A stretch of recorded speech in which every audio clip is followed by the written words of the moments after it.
c'est pour moi une année à la fois d'incorporation à l'Université Bretagne Sud. C'est une année de transition également. Et donc, j'ai répondu évidemment bien volontiers à cette invitation, cette sollicitation de participer à ce séminaire auquel j'ai participé il y a de ça quelques années déjà.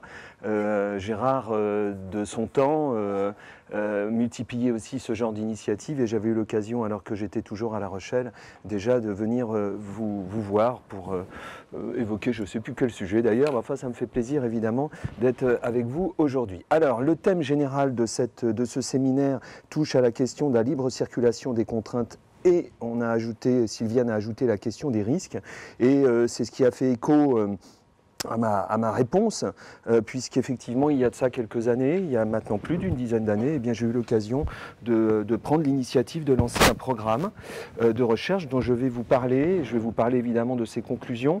Alors l'idée pour moi, c'est plutôt que de faire des monographies ou de rappeler point par point chaque résultat du projet, davantage de vous parler de la démarche, comment est-ce que les choses ont été construites, comment est-ce qu'elles ont été conduites. Évidemment, j'aborderai les résultats, mais l'idée pour moi, c'est que vous ayez, puisqu'il y a aussi des étudiants de master, que vous ayez conscience un petit peu de la manière dont un programme pluriannuel peut être pensé, conduit, et puis quel résultat sur le plan de la production est-ce qu'il peut donner. Donc j'ai intitulé cette présentation « Insécurité, activité maritime au Moyen-Âge, aux origines de la notion de risque ». Cette question des origines va être importante, même si vous allez voir, la question du Moyen-Âge va être largement débordée, puisqu'il est assez difficile en fait de se consacrer uniquement à cette période pour aborder correctement la trajectoire, ce que l'on appelle aujourd'hui les trajectoires de risque. Je suis dans le préambule et je passe à l'introduction.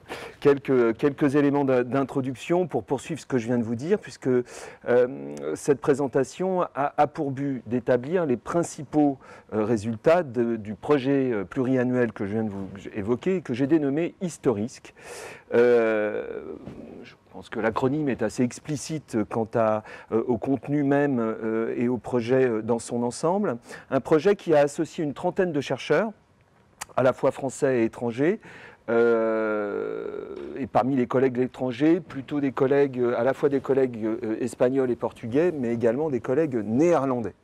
Et donc j'ai assuré à la fois la construction, mais également le pilotage de ce projet qui a couvert la période 2007-2013, le temps passe très vite, et a été inscrit au projet CPER. Alors dans le cadre des financements, on a des financements qui sont nationaux, mais on peut avoir aussi des financements régionaux quand les universités s'organisent pour cela. Vous voyez, avec un financement qui a été quand même conséquent et qui a permis de recruter également des jeunes chercheurs qui, sur des contrats, ont participé à ce travail. L'objet d'étude portait sur les risques et leur gestion chez les populations usagères de la mer du XIIe au XVIe siècle. Ça, c'était la chronologie initiale. En fait, on a souvent débordé jusqu'au XVIIIe siècle, avec, au-delà du cœur du projet sur le risque, trois ambitions.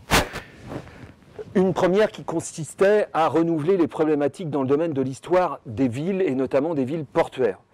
Parce que, alors là, je ne parlerai que du Moyen-Âge, mais on se situe là à la fin des années 2000 et d'une certaine manière, la communauté des méniévistes travaillant sur les questions maritimes se trouvait un petit peu confrontée à des formes de limites quant au spectre scientifique ou les nouveaux qui pouvaient être éventuellement abordés. Donc l'idée a été de défricher un terrain véritablement nouveau, en tout cas pour les médiévistes et pour les maritimistes en particulier, et de sortir de ce que l'on avait l'habitude de faire, notamment à propos des villes portuaires. Avec cela, structurer des recherches en histoire maritime et donc associer un certain nombre de chercheurs et d'enseignants-chercheurs français et étrangers, je l'ai évoqué, et puis développer des approches comparées, puisque de plus en plus, quelles que soient les thématiques que l'on aborde, l'idée c'est de s'inscrire dans une pluridisciplinarité. Et là, c'était un objectif au-delà de l'aspect international, également de pouvoir travailler avec des géographes, des sociologues, des juristes, etc., pour essayer de comprendre, d'abord partager du vocabulaire, essayer de comprendre les travaux antérieurs qui avaient été réalisés à ce sujet-là. Alors, puisque je parle d'antériorité, deuxième slide à propos de cette introduction, je commencerai par dire, puisque j'imagine que cette notion n'est pas familière pour tout le monde, et que je crois qu'il est nécessaire d'en poser quand même quelques balises, que la notion de risque fut conceptualisée en réalité véritablement à partir de la période moderne, avec le développement de l'assurance maritime, de l'assurance de manière générale, de l'assurance maritime en particulier, et le développement également des mathématiques, tous les travaux qui ont touché à la fois aux probabilités, avec des mathématiciens comme Jérôme Cardan, Blaise Pascal, par exemple, ou Jacques Bernoulli. Et d'ailleurs, puisque l'origine même du concept est un concept qui provient à la fois de l'économie et des mathématiques, ce concept encore aujourd'hui est plutôt l'affaire des mathématiques et de leurs sciences connexes, l'économie, l'assurance, la finance. Aujourd'hui encore, la production scientifique qui touche à la question du risque, pour une bonne partie, elle relève de ce spectre disciplinaire, mathématiques, finance, économie. Néanmoins, depuis 25 ans à peu près, alors 25 ans, je vais élargir à 30 ans maintenant, parce que je me dis que mon propos a déjà un petit peu vieilli, donc on va élargir à 30 ans, mais la problématique du risque, elle a été investie en dehors de ces secteurs, encore une fois disciplinaires d'origine, par un certain nombre d'autres disciplines, notamment en sciences humaines et sociales. Alors, sciences de la Terre et la vie, là on n'est pas en sciences humaines et sociales, mais c'est pour tout ce qui touche à l'environnement et aux risques environnementaux sur lesquels on reviendra. Il y a également évidemment la médecine. Aujourd'hui, la question du risque est une question qui touche à la médecine, à la pharmacologie, etc. Et puis sur la partie sciences humaines et sociales, le droit, la psychologie, la sociologie, l'anthropologie et la géographie ont de longue date également se sont emparés de ce sujet pour en comprendre les ressorts et les dynamiques, en quoi est-ce qu'elles participent, en quoi est-ce que le risque participe de la structuration, de l'organisation et de phénomènes qui touchent les sociétés. Pourquoi autant d'études à propos du risque? Ça, c'est un autre aspect important parce qu'il s'agit de répondre à la demande croissante des décideurs politiques et des décideurs économiques en la matière.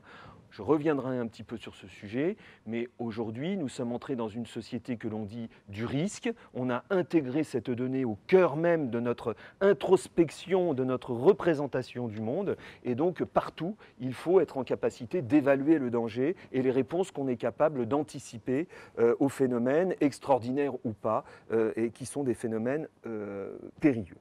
Donc, dernier point à propos de cette introduction, c'est une question qui est éminemment centrale aujourd'hui, dans le cadre de nos préoccupations contemporaines, mais, et je l'ajoute tout de suite, et il va falloir que je le vérifie avec vous, que la question du risque n'est pas une question nouvelle, même si le vocabulaire, lui, est nouveau, même si le concept en lui-même est un concept qui est plutôt moderne et surtout contemporain, mais cette notion, si on la rapproche d'une culture, c'est-à-dire d'une manière d'expérimenter le danger, d'accord, eh bien la question de la culture du risque, en réalité, est bien plus ancienne. On se rend compte qu'elle est bien plus ancienne et qu'elle est indissociable de la vie maritime, c'est ce qui est intéressant. Et d'ailleurs, la culture du risque propre aux hommes, aux gens de mer en particulier, participa, pour partie en tout cas, de l'expansion européenne moderne. Et ça va être un petit peu le fil conducteur pour moi et qui va m'amener à ma conclusion, c'est-à-dire essayer de repérer d'abord dans quelle mesure il a existé une culture du risque, notamment au Moyen-Âge, et en quoi cette culture du risque, elle a pu produire ou participer en tout cas aux grandes expansions européennes de la fin du Moyen-Âge et du début de la période moderne. Ça sera un petit peu l'élément problématisant de mon travail. Alors, premier point, la question du contexte scientifique. J'ai commencé par vous dire donc il y a une antériorité et que les historiens finalement sont arrivés assez tardivement sur ce sujet. Le risque a été longtemps étudié de façon segmentée et cloisonnée par les différentes disciplines. Et notamment par les sciences humaines et sociales, les sociologues, les économistes, les géographes, longtemps ne se sont pas beaucoup parlé sur ce sujet-là. Par contre, chacun a essayé de dresser une lecture globale de ce thème, c'est-à-dire a essayé de comprendre sur le temps long, alors qu'il n'était pas historien, mais de comprendre sur le temps long, comment est-ce que le risque, le concept, sa fabrique, ont participé des grandes évolutions, notamment de notre civilisation. Alors là, je fais référence à quelques auteurs. Denis Duclos, un sociologue qui, là c'est pour les publications les plus récentes, en 1991, a sorti donc une étude sur l'homme face aux risques techniques. Un économiste financier américain, Peter Lewin Bernstein, qui, alors là c'est la version française, mais a publié une étude extrêmement dynamique intitulée « Plus fort que les dieux, la remarquable histoire du risque », où là il embrasse la société occidentale et essaie de comprendre, eh bien, depuis le Moyen-Âge jusqu'à la période contemporaine, dans quelle mesure, là encore, le rapport d'ailleurs avec Dieu et le risque a été particulièrement stimulant et structurant pour les sociétés. Et puis j'ajouterai Patrick Pigeon, cette fois-ci un géographe, qui a produit, il y a de ça quelque temps, donc en 2005, une synthèse sur la géographie critique des risques. En réalité, aujourd'hui, en France en particulier, c'est surtout la géographie qui s'est emparée de ce sujet et a pensé véritablement la question, et des synthèses de ce type aujourd'hui, il en existe plusieurs. Ça, c'est pour une vision globale et qui provient d'autres sciences. Parlons maintenant des historiens et du traitement qu'ils ont pu faire de ce sujet. Alors, ce que l'on constatera rapidement quand on travaille sur la question, c'est que les historiens ont traité le sujet de manière relativement récente. La question est récente dans son traitement, mais elle a été posée en réalité depuis assez longtemps. Elle a été posée depuis l'après-guerre, je dirais par les grands maîtres des annales. Alors je pense à Jean Alperin et évidemment à Lucien Febvre, qui en 52 pour le premier et en 56 pour l'autre, publient successivement deux articles, qui sont deux articles fondateurs. Le premier qui touche à la notion de sécurité dans l'histoire économique et sociale. On est en plein dans ce qui préoccupe à ce moment-là les historiens et ce qui vient renouveler les approches historiques. D'accord ? Et là, vous voyez, la question de la sécurité devient une focale particulier pour Jean Alperin, et Lucien Febvre, 4 ans plus tard, qui publie sous le titre « Pour une histoire d'un sentiment, le besoin de sécurité », à nouveau dans les annales, ce qui vient positionner le sujet quand même en tête de liste des questionnements qui étaient évoqués à cette époque. Et ces deux articles eh bien, se répondent assez bien, se répondent et se complètent d'une certaine manière, ils ne se contredisent pas, et on retiendra d'eux finalement cette expression, la question du besoin de sécurité. On n'est pas encore réellement dans le risque, mais on aborde cette question à la fois du danger, la manière d'y répondre et la manière de sécuriser son existence dans l'histoire, et en particulier pour les périodes les plus reculées. L'un et l'autre considèrent d'ailleurs que ce besoin de sécurité constitue une dynamique forte au sein des sociétés, notamment des sociétés médiévales. Et une dynamique qui doit être étudiée absolument par les historiens. On comprendra dans les années 50, justement parce qu'on est à la recherche de ce qui fait force, ce qui fait dynamique au travers des sociétés, on comprendra qu'ils se soient particulièrement intéressés à cette question. Et puis, ils constatent au travers de ce besoin de sécurité, en tout cas c'est un de leurs postulats, eh bien, que ce besoin de sécurité a donné lieu en réponse à des réactions variées et souvent dominées par des considérations religieuses, il est vrai, mais l'idée c'est de ne pas s'arrêter évidemment à ces considérations religieuses.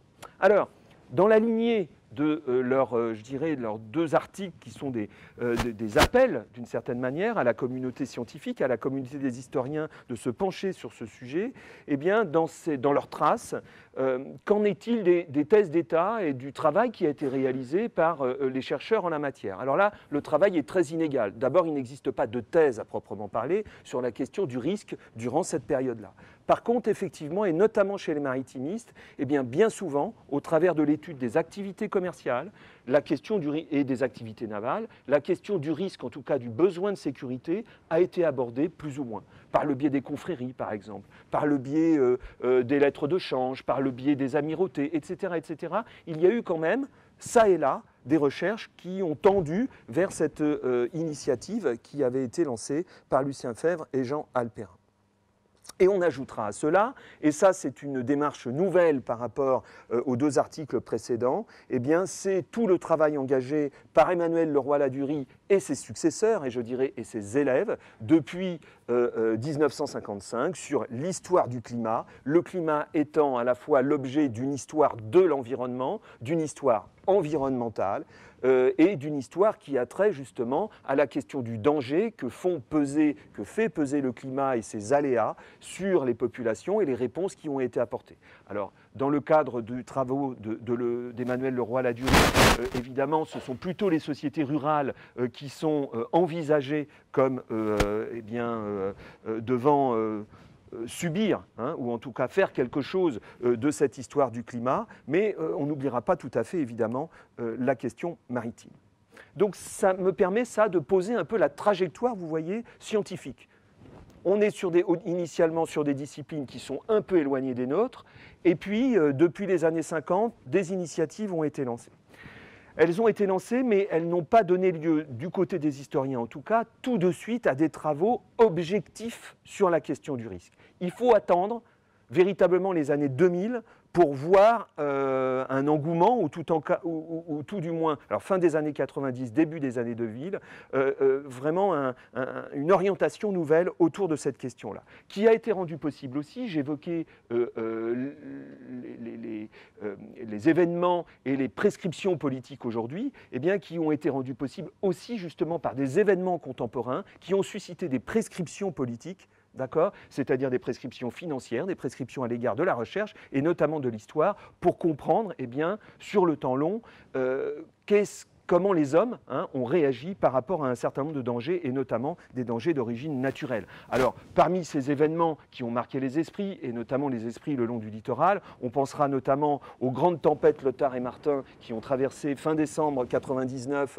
le nord de la France, et les littoraux, notamment la seconde pour Martin, ont été particulièrement affectés par cette tempête, et on ajoutera évidemment Xynthia, qui finalement vient, en répétant les tempêtes de fin 99, a véritablement fait prendre conscience aux autorités publiques qu'il fallait travailler sur cette question du risque, et notamment des risques naturels. Et à partir de là, au niveau régional, alors là, pour une que je connaissais bien à l'époque, la région Poitou-Charentes, la présidente de l'époque également, Ségolène Royal, a pris tout un tas d'initiatives pour rassembler communautés scientifiques et essayer de lancer des grands travaux sur le sujet et un certain nombre de recherches. Et puis évidemment le CNRS, l'ANR, du côté de l'Europe, le RC, ont lancé des programmes très importants et pluridisciplinaires sur la question à partir du milieu des années 2000, et surtout une fois que Xynthia traverser la France et puis une partie de l'Europe. Donc derrière, il y a aussi autour de cette question, mais ça c'est éternel, c'est une question qui est réactivée dès lors qu'il y a une crise. Dès qu'il y a une crise contemporaine, eh bien, on se met à repenser au passé au travers de ces sujets-là, et puis les politiques cherchent à remettre sur la scène ce type de sujet. Alors, qu'est-ce qui a été produit durant cette période, c'est-à-dire à partir véritablement des années 2000 jusqu'à des temps assez proches? Eh bien, tout un tas de travaux qui touchent aux risques, par exemple, fluviaux, c'est-à-dire à toutes les problématiques de submersion du haut cru. Alors là, je pense aux travaux d'Ourlens, Vinal-Naquet, Allard, etc. Les risques liés aux tremblements de terre, notamment au XVIIe et XVIIIe siècle. J'évoque Grégory Quesnay, qui aujourd'hui fait partie des auteurs historiens qui sont particulièrement intéressés et qui sont brillants sur ce sujet-là, en tout cas qui sont des repères scientifiques en la matière. On peut évoquer ici les risques climatiques, avec Emmanuel Garnier, qui au cours de ces dernières années, aujourd'hui directeur de recherche, s'est particulièrement aussi spécialisé sur ce sujet. Et puis un certain nombre de synthèses et de colloques qui ont fait date parce qu'ils ont créé une sorte d'école, d'une école grenobloise, synthèses donc qui ont été réalisées au travers de colloques animés par René Favier, un collègue moderniste qui depuis la fin des années 90 a multiplié aussi les efforts pour engager des travaux qui concernent pour l'essentiel, il faut le dire, même si le Moyen-Âge a été un tout petit peu évoqué, pour l'essentiel, les modernistes et les spécialistes d'histoire contemporaine. Bien, j'ai pris un petit peu de temps, je vais passer la question des publications. Je ne sais pas si ma souris se voit, elle ne se voit pas, mais j'insisterai plutôt sur la deuxième partie de la liste, c'est-à-dire par exemple les travaux qui ont été menés sur Xynthia et les publications qui ont eu lieu.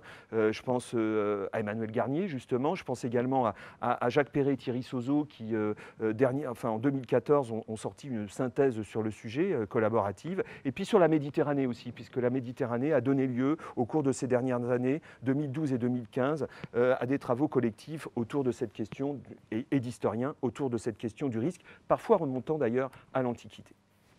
Alors, en ce qui concerne le Moyen-Âge, qu'en est-il du Moyen-Âge? Le Moyen-Âge, en fait, en dépit de l'appel initial de Fèvre et Alperin, eh bien, jusque-là, jusqu'à l'initiative que nous avons prise en 2007, avait donné lieu à assez peu de travaux sur le sujet. Et l'idée pour nous a été de comprendre aussi pourquoi. En quoi le Moyen-Âge fait exception, d'une certaine manière, sur le plan scientifique, dans l'approche de cette question, alors même qu'il y avait eu, eh bien, de la part des maîtres, d'une certaine manière, l'appel que j'ai rappelé. Le seul à avoir vraiment travaillé sur cette question, c'est Jean Delumeau. Avant 2007, c'est Jean Delumeau. Et Jean Delumeau l'a fait en se focalisant en fait sur un aspect de la question. Se focalisant sur la question du péché, et en même temps sur les malheurs des temps, la fin du Moyen-Âge évidemment en connaît un certain nombre. En fait, ce qui l'a intéressé, c'est la question du sentiment de peur que le péché à la fois, la crainte du péché et les malheurs du temps ont pu créer, ont pu produire, et les modes de résolution qui ont été inventés par les sociétés à cette époque-là. Alors, parmi les modes de résolution, il y en a un qui est évident, et on reviendra dessus aussi, c'est tout ce qui touche à l'histoire religieuse et à l'histoire des mentalités.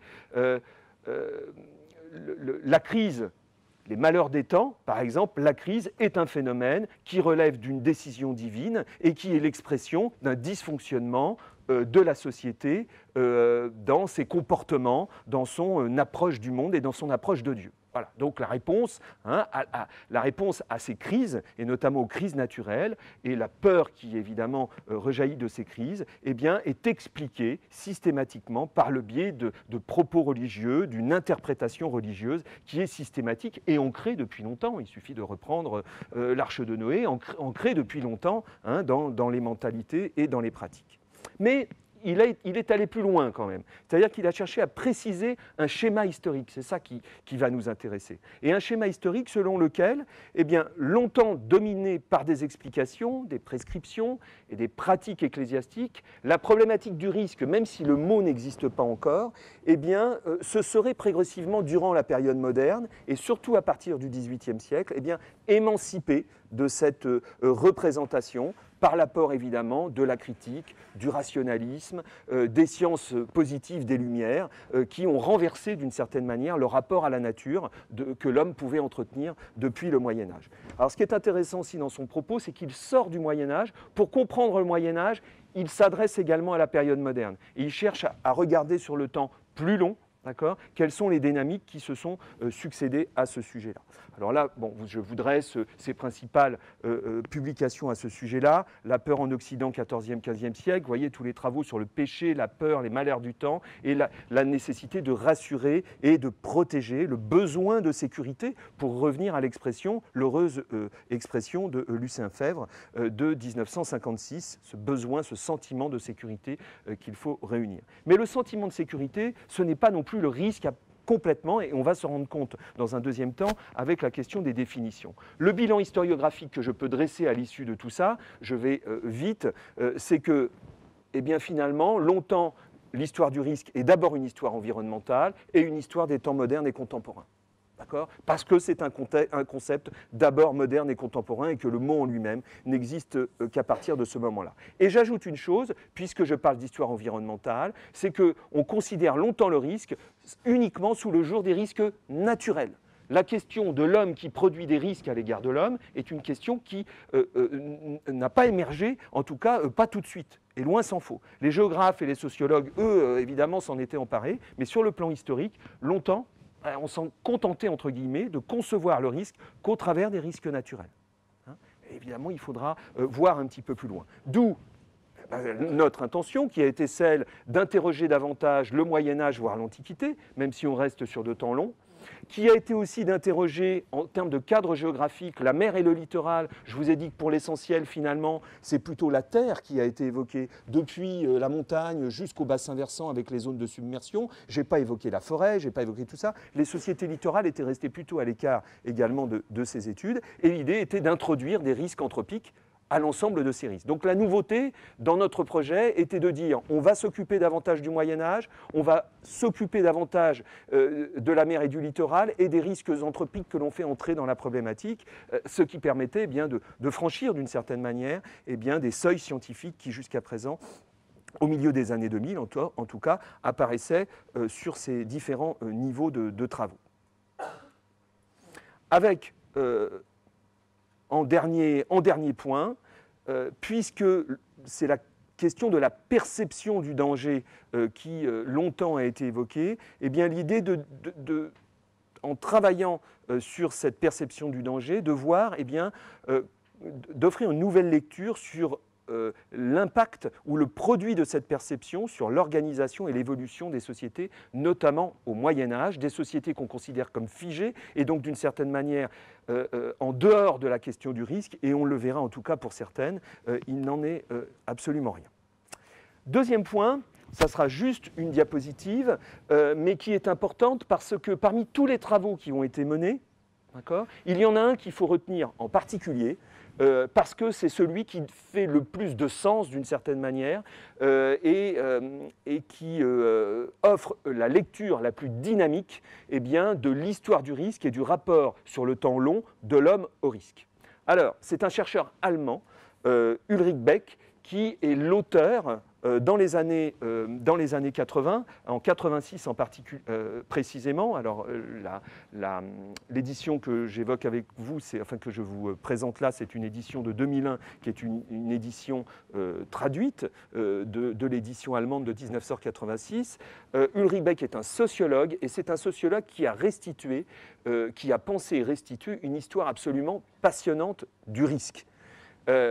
Alors, il s'est approprié sur le temps long, depuis l'Antiquité jusqu'au temps contemporain, et à l'échelle de l'Occident, eh bien, la masse à la fois documentaire et la production de différentes disciplines pour au final en arriver à cette lecture que je vous synthétise en 3 temps.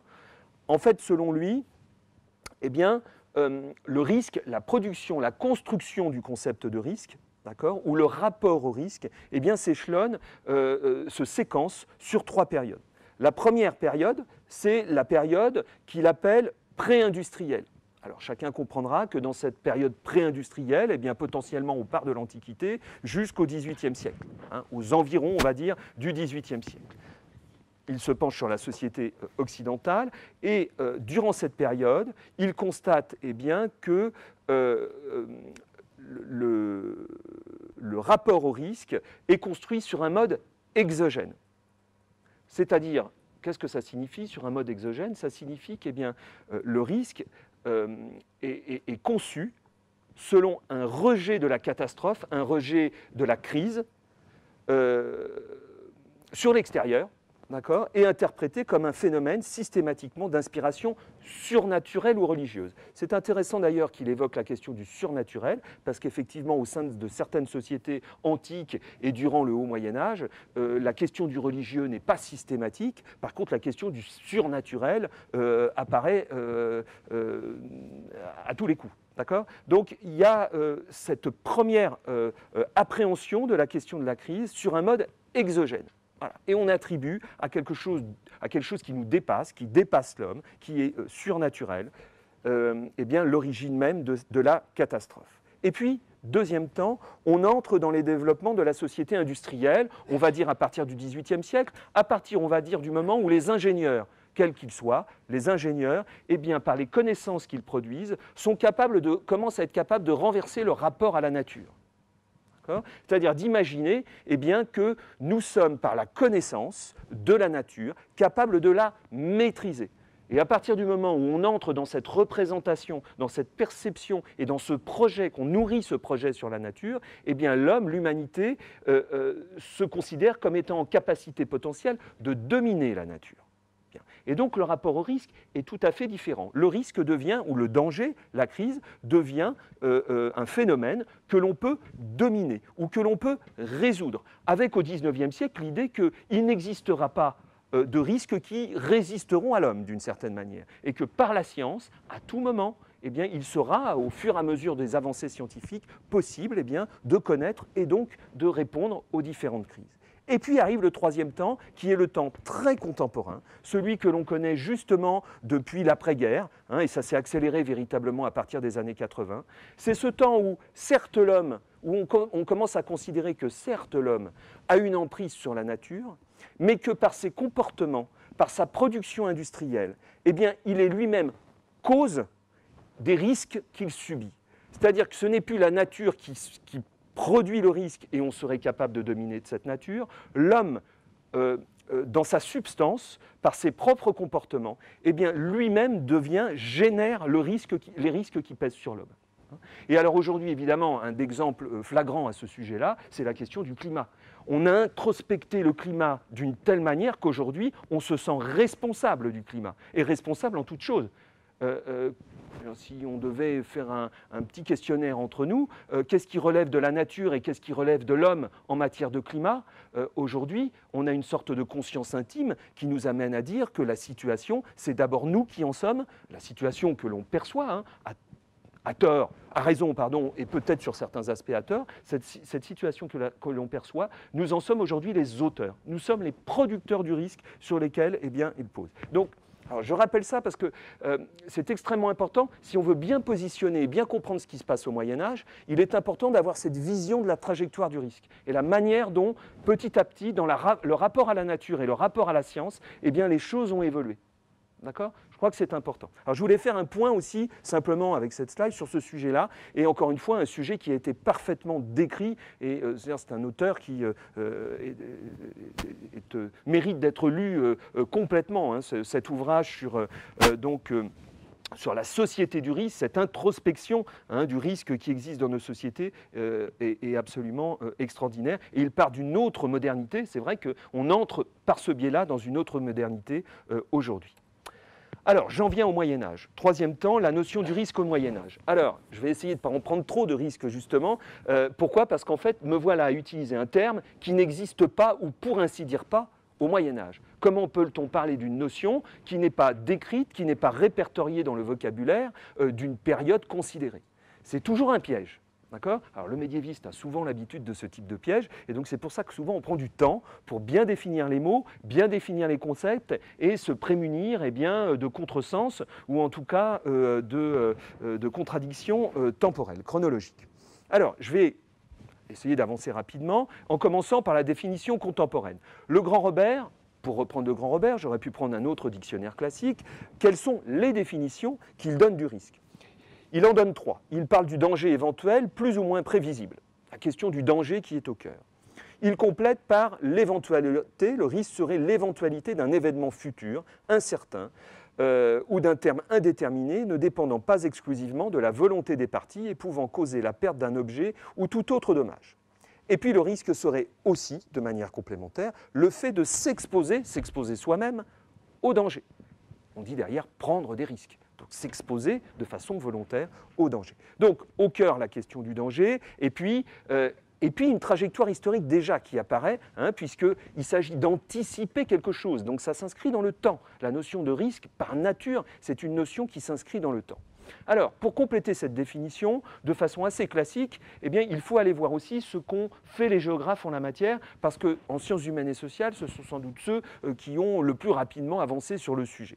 Et les définitions qu'ils proposent tournent toutes autour eh bien, d'une même mécanique qui tourne autour de l'emploi du binôme aléa-vulnérabilité. Alors, voilà des questions de vocabulaire qu'il faut s'approprier un peu.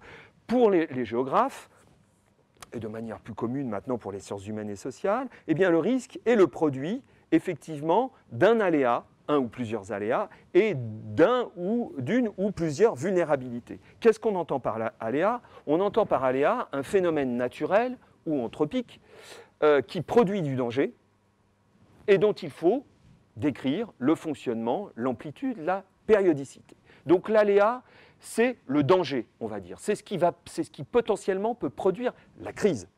D'accord ? Mais l'aléa ne fait pas la crise. L'aléa ne fait pas le risque. Pour qu'il y ait risque, il faut qu'il y ait une vulnérabilité. Et la vulnérabilité, elle n'existe que si elle est de nature humaine. Si vous avez, je ne sais pas moi, une grande explosion solaire, sur le plan d'énergie libérée, c'est évidemment extraordinaire.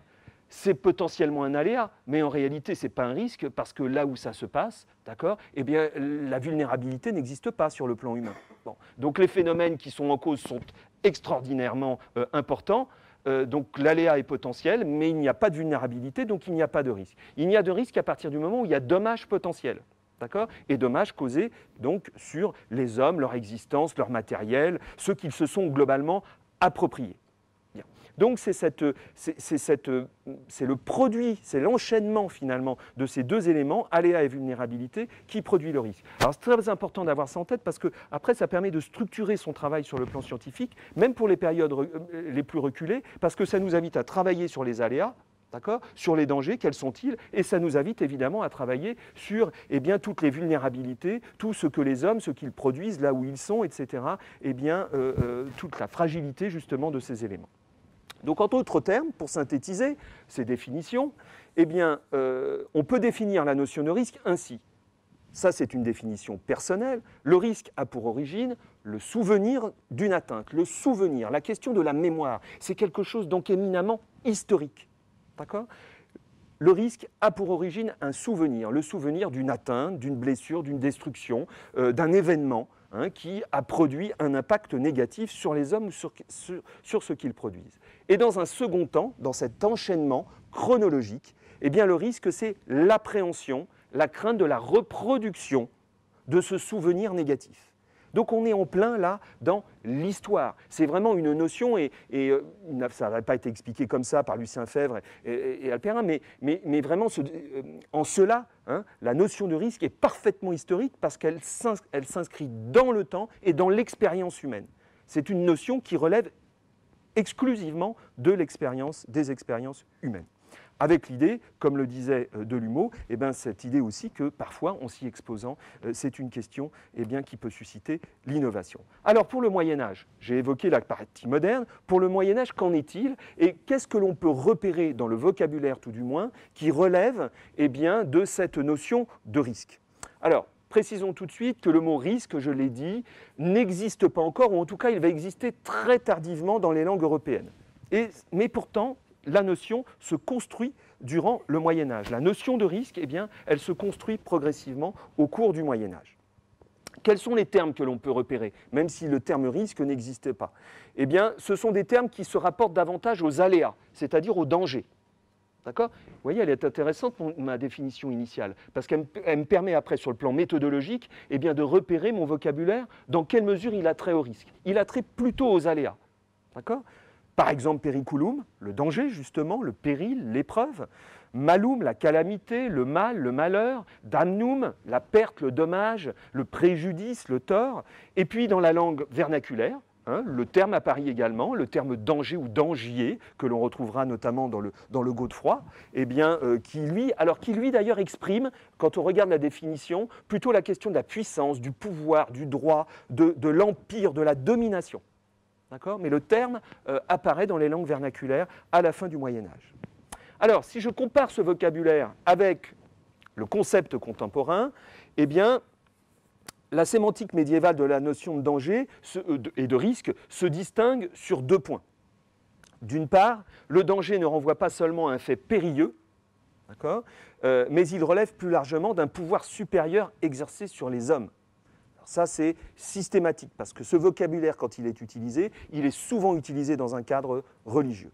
Et d'autre part, le caractère imprévisible. C'est-à-dire que tous ces termes renvoient aussi au caractère imprévisible de la crise. Elle survient, elle ne peut pas être anticipée. On peut éventuellement la décrire une fois qu'elle arrive, et ça, je ne sais pas, par exemple, la grande peste noire, elle sera décrite par des médecins par la suite, mais l'anticipation, c'est quelque chose qui n'est même pas recherché. C'est conçu, la crise est conçue comme quelque chose qui survient et que l'on ne peut pas anticiper. Et là, la terminologie là-dessus est assez explicite. Alors, voilà ce que l'on peut repérer, et on va ajouter quelque chose de très intéressant qui est dû eh bien, à des recherches récentes, à la fois de Michael Elpalza. En 1990, il publie dans Le risque et la crise un article sur les origines du concept de risque avec son passage de l'islam à l'Occident. Et Christian Wielengendowski, qui va embrayé le pas et s'appuyant sur ces travaux en 2001, eh bien, sort également un article dans la même veine, d'accord, qui vient compléter l'étude de 1990 et eh bien, nous permet de nous offrir une nouvelle lecture de cette origine même du terme de risque, puisque pour le moment, ce terme, je ne l'ai pas abordé. Les premières attestations du terme, en réalité, datent du milieu du XIIIe siècle et proviennent des documents italiens, génois en particulier. C'est intéressant pour nous, ça provient des milieux maritimes. C'est dans les milieux maritimes que le terme risque, en tout cas le terme risicum, et fortunam maris, eh bien, est posé dans la documentation. Génois qui, on le comprendra, on est au XIIIe siècle, ont investi à la fois la Méditerranée occidentale, mais la Méditerranée orientale également, commercent jusqu'en mer Noire, sont en contact régulier avec les ports musulmans et donc ont pu effectivement échanger. Il y a la Sicile également, évidemment, qui n'est pas loin et qui a servi aussi de zone de transition sur le plan du vocabulaire. On est en plein XIIIe siècle, d'ailleurs, si je parle du vocabulaire, le terme émir qui a donné amiral suit la même veine d'une certaine manière, le même mode de relation. On part d'un terme qui est un terme d'origine arabe et puis qui progressivement est diffusé dans la langue occidentale. Alors, deux hypothèses ont été formulées à propos de la traçabilité de la naissance de ce terme de risque. Les premiers mots qui ont été mis en avant, c'est les termes résé carré, résécum, écueil coupé, rixare, se quereller, se battre, qui renvoient. Oui, alors je vois que Sylviane, quand tu plies comme ça une feuille, c'est qu'en général, il ne me reste pas énormément de temps. Voilà, donc, autant que tu me le dises très directement. Ça serait presque fini. On va faire en sorte que ça soit presque fini. Il faut au moins quand même que je termine cet aspect-là. Voilà.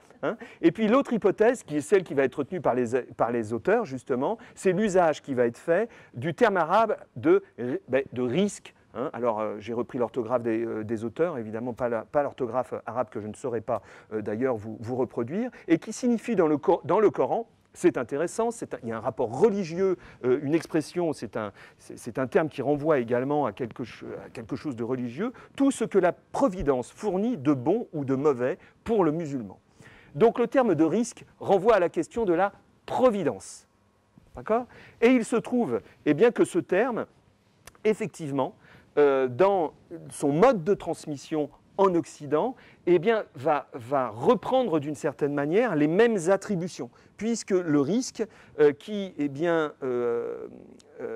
donc se rapportait à la providence dans le monde musulman, rappelle également la fortuna antique, la déesse du hasard, rappelle la divine providence chrétienne, et en fait donc ce terme va être employé également en Occident, dans un premier temps en tout cas, comme le concept qui rappelle combien, surtout pour des marins qui partent en mer, ils sont soumis aux aléas, à la volonté de la providence, de la divine providence, avec toute la difficulté qu'il y a à pouvoir l'anticiper. Mais vous voyez, la transmission s'est faite de cette manière-là, et ensuite, progressivement, le sens même du mot a pu évoluer. Alors, ensuite, ça va être une conclusion extrêmement accélérée. D'accord ? Ensuite, sur quoi avons-nous travaillé ?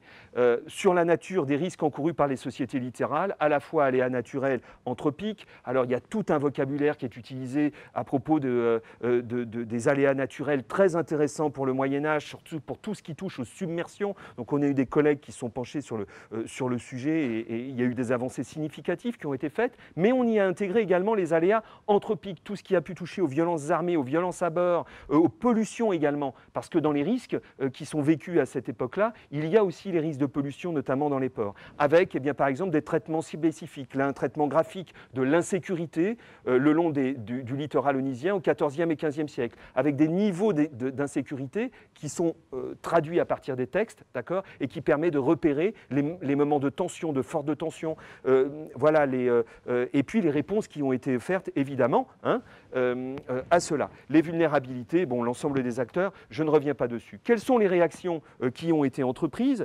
Plusieurs types de réactions que l'on a ciblées, de différentes natures. parce que ce sont des sociétés qui, travaillant par la mer, eh bien, sont soumises à des vulnérabilités qui sont de nature économique. Et il y a la question de la pure réactivité. Alors c'est un sujet qui avait été déjà traité d'ailleurs par les collègues lorientais et que l'on a repris sous un autre jour, d'accord, par le biais du risque, par une publication également. La question de la pure réactivité. Avec cela, la question de la mutualisation. Comment on fait au Moyen-Âge, au début des temps modernes, pour mutualiser le risque, c'est-à-dire pour en partager, eh bien, partager les éventuels dommages qui ont été occasionnés par des contrats, notamment les contrats de parcennerie typiques de la fin du Moyen-Âge, des caisses mutualistes qui sont mises en place dans les villes, je pense en particulier à La Rochelle, et puis tout le système de l'assurance, et c'est pas anodin, qui naît dans les milieux maritimes. Le mot naît dans les milieux maritimes et l'assurance qui va devenir l'expression même du travail sur le risque à partir du XVIe siècle naît également dans les milieux maritimes, d'abord en Méditerranée, ensuite dans les milieux castillans et en remontant vers le nord. Réglementation publique, mise en défense, progrès technologique, voilà autant aussi d'autres sujets de réponses qui ont pu être faites. Bon, là, c'est la liste des publications. Tu vois, j'arrive à la conclusion, avec deux choses en conclusion sur lesquelles je voudrais insister.